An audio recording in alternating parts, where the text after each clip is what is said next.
अभी बीजेपी असम ने एक वीडियो डाली थी जिसमें हेमंत बिस्व शर्मा को, जो सिटिंग चीफ मिनिस्टर है, उसको एक मुसलमान को गोली मारते हुए दिखाया गया था।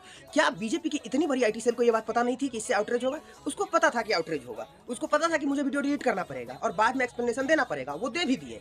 उनको पता था कि हमारी जो पॉलिटिक्स है वो इसी वजह से चलती है, जो कोर वोटर है वो यही देखना चाहते हैं। उनको खुश करने के लिए दिखा दिए और फिर डिलीट कर लिए। वो खुश हो गए यूजीसी से, जो नाराज चल रहे थे वो अब खुश होकर बीजेपी को वोट देंगे। उसका पूरा पॉलिटिक्स मुसलमान के बल पर चल रही है। मुसलमान को ये बात समझना पड़ेगा कि जैसे ही वो कुछ ऐसा करते उसका उल्टा करो, जवाब ही मत दो।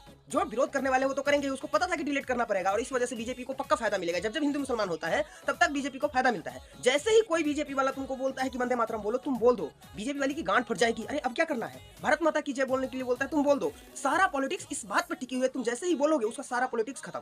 जैसे ही कहीं पर आतंकवादी हमला होता है सबसे पहले तुम विरोध करो। अभी ये ओवैसी ने किया था तो बीजेपी को लग गया अरे अब तो कुछ बचा ही नहीं करने को। तुम जब करोगे उसके पास पॉलिटिक्स करने के लिए कुछ है ही नहीं। तब वो यूजीसी लाकर ओबीसी और एससी एसटी वोट को अट्रैक्ट करना चाहते हैं, क्योंकि वो समझ गए हैं कि अब मुसलमान पर ज्यादा दिन नहीं चल सकते। अब हमें दूसरा वोटर ढूंढना पड़ेगा।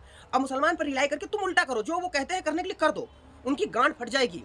और तब तुम देखो कि उनका पॉलिटिक्स क्या करते हैं। वो तब उसी नाम पर कम से कम डेवलपमेंट कर दे, डेवलपमेंट के नाम पर वोट मांगे, क्योंकि इंडिया को तो अल्टीमेटली डेवलपमेंट चाहिए। अगर तुम्हें उसका उल्टा कर, जो वो बोलता है कर दो, गांड ना फट जाए तो कहना।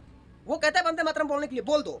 तब देखना उसके पास क्या मुद्दा बनता है। हम तो देखना चाहते हैं कि अगर ये बात बोल दे कोई, आतंकवाद का सबसे ज्यादा विरोध करो, खुल के विरोध करो। वो बोलना चाह रहे हैं, तुम आकर सीधा बोलो कि पाकिस्तान का माँ का भूसरा, और तब देखो क्या होता है। तब ये लोग क्या करते हैं हम ये देखना चाह रहे हैं कि उसके बाद तुम्हारे पास कोई मुद्दा ही नहीं बचेगा वोट लेने के लिए। क्या करोगे तुम?